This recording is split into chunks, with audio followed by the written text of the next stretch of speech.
So the two complexes that I'm going to look at are NiCN4. This has a 2 minus charge. And the other one is NiCO4.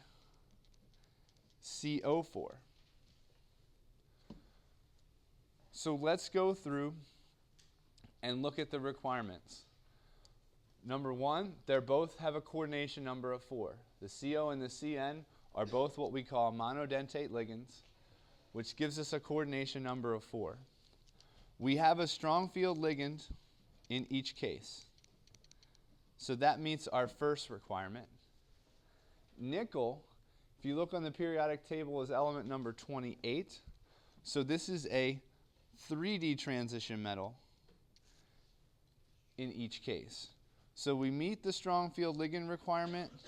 We do not meet the 4D, 5D transition metal requirement.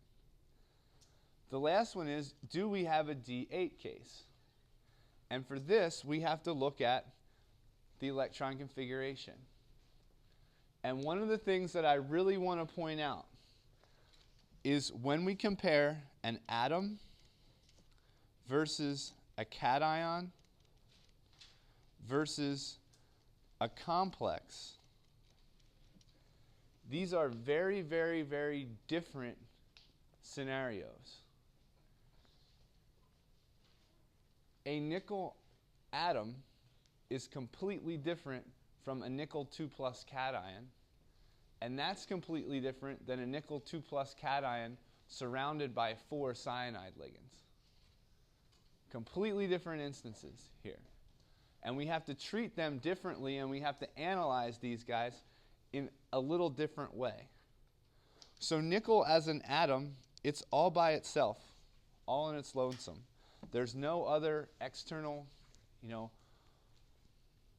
forces or anything acting upon that. You have one nickel atom that's isolated.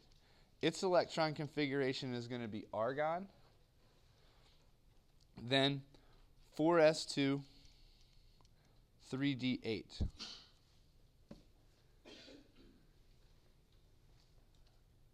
The next situation we have to look at, so this is a nickel atom.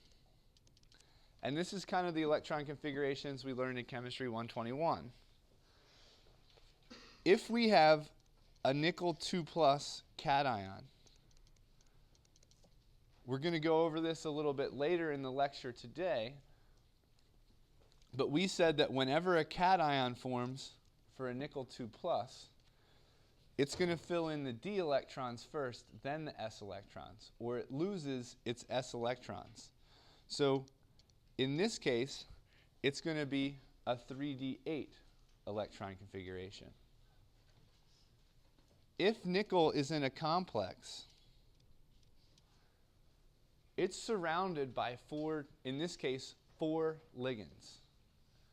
So if I'm a nickel and I'm just a nickel atom, my electrons are going to fill in the lowest energy possible and fill in all those orbitals.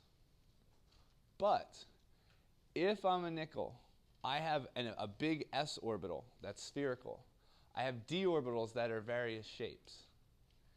If you kind of poke in ligands around me, my energy is going to be a little bit different than if I'm just an atom all by itself and I don't have anything else overlapping with my orbitals.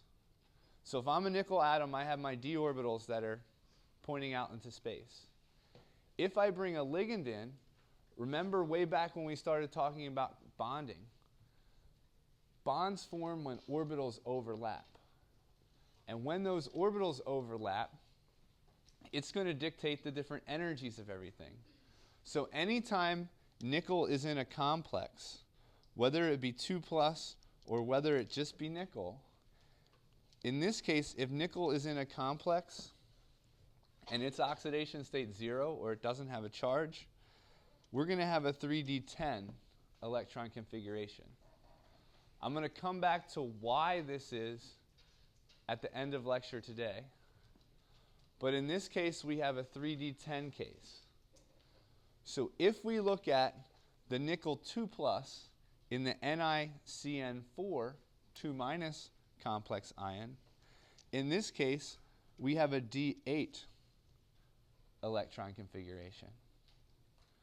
In the nickel carbonyl complex with the 4 CO ligands, in this case it's going to be D10.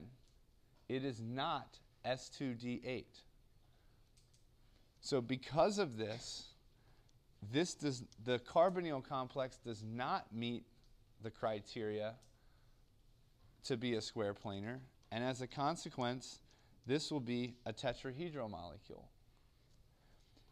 In this first case with nickel with cyanide, we have a strong field ligand and a D8 case.